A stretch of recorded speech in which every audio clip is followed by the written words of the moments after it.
ఇదిగో నేను త్వరగా వస్తున్నాను, వాని క్రియల చొప్పున నేను ప్రతిఫలం ఇస్తాను. నీ మొదటి క్రియల కంటే నీ కడిపటి క్రియలు చాలా మెరుగైనవి.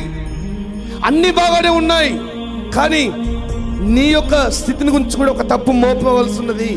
ఏంటి? ఆ తుయతెర సంఘములో యెజబేలు స్త్రీను, అంటే పాపం అలాగే నిలిచి ఉంది, జారత్వం అలాగే నిలిచి ఉంది, శాపం అలాగే నిలిచి ఉంది. వాటిని విడిచిపెట్టమని, వాటిని తొలగించుకోమని, లోకానుసారమైన ఆచారాలు పాటించే విషయంలో వారు అలాగా మునిగి తేలినా కూడా నీవు హెచ్చరించలేదు. పాపమును విడిచిపెట్టమని నువ్వు చెప్పలేదు.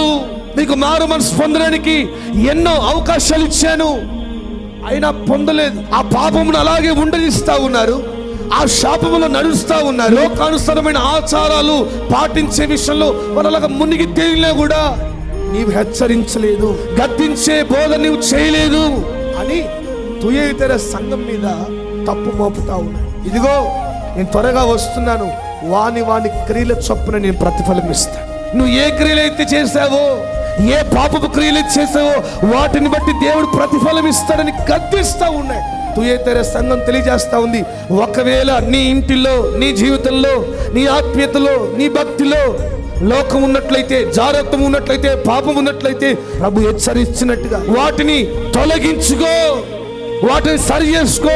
ఈ పూట మనల్ని మనం పరీక్షించుకుందాం. తిరిగి మారు మనసులోకి వద్దాం, తిరిగి పాప క్షమాపణలోకి వద్దాం, తిరిగి ప్రార్థన అనుభవంలోకి వద్దాం, తిరిగి దేవుని పాదాలు పట్టుకుందాం. ప్రభువా, కోల్పోయిన ఆ యొక్క నా భక్తి జీవితాన్ని తిరిగి కట్టండి.